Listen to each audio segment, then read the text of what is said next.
ইসলামাবাদ শান্তি আলোচনায় হরমুজ প্রণালী এখন সবচেয়ে গুরুত্বপূর্ণ ইস্যুতে পরিণত হয়েছে। এই জলপথের নিয়ন্ত্রণ নিয়ে ওয়াশিংটন এবং তেহরানের দীর্ঘদিনের বিরোধ থাকলেও বর্তমানে যুক্তরাষ্ট্রের অস্পষ্ট অবস্থান আলোচনার টেবিলকে অনিশ্চয়তার দিকে ঠেলে দিচ্ছে। মার্কিন প্রেসিডেন্ট ডোনাল্ড ট্রাম্পের পরস্পর বিরোধী বক্তব্য এবং ওয়াশিংটনের রণকৌশলগত পরিবর্তন নিয়ে এখন বিশ্বজুড়ে প্রশ্ন উঠছে। ইসলামাবাদে যুক্তরাষ্ট্র ও ইরানের প্রতিনিধিদের মধ্যে অনুষ্ঠিত বৈঠকে হরমুজ প্রণালী একটি বড় বাধা হিসেবে দেখা দিয়েছে। বিশ্লেষণ অনুযায়ী এই ইস্যুতে যুক্তরাষ্ট্রের প্রকৃত অবস্থান কী তা এখনও পরিষ্কার নয়। সময় ও পরিস্থিতির ওপর ভিত্তি করে ওয়াশিংটনের কৌশল বারবার পরিবর্তিত হচ্ছে, যা পুরো শান্তি প্রক্রিয়াকে দীর্ঘায়িত করছে।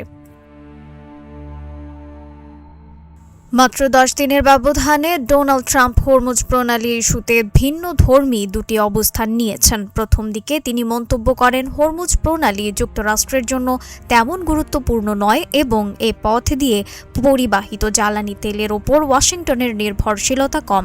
পাশাপাশি তিনি এই গুরুত্বপূর্ণ নৌপথের নিরাপত্তা নিশ্চিত করতে অন্যান্য দেশগুলোকেই এগিয়ে আসার আহ্বান জানান। তবে অল্প সময়ের মধ্যেই তার অবস্থানের পরিবর্তন নিয়ে নতুন করে আলোচনা শুরু হয়েছে।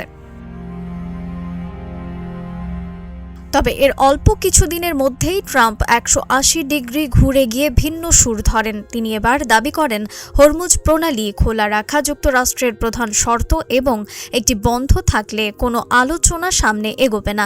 প্রেসিডেন্টের এই বিপরীতমুখী দুই বক্তব্য একসঙ্গে মেলানো কঠিন হয়ে পড়ছে নীতি নির্ধারকদের জন্য।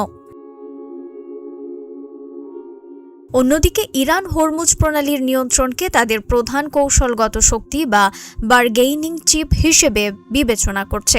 তেহরান স্পষ্ট করেছে যে তারা সহজে এই সুবিধা ছাড়বে না। যুক্তরাষ্ট্রের নীতিগত বিভ্রান্তি এবং ইরানের অনড় অবস্থানের কারণে চলমান ইসলামাবাদ আলোচনায় কোনো সমাধান আসা নিয়ে গভীর সংশয় তৈরি হয়েছে। হরমুজ প্রণালীর এই জটিলতা নিরসন না হলে বৈশ্বিক জ্বালানি বাজার এবং আঞ্চলিক স্থিতিশীলতা উভয়ই চরম ঝুঁকির মুখে পড়তে পারে। রিফাত আরা ইসলাম, ভোরের আকাশ।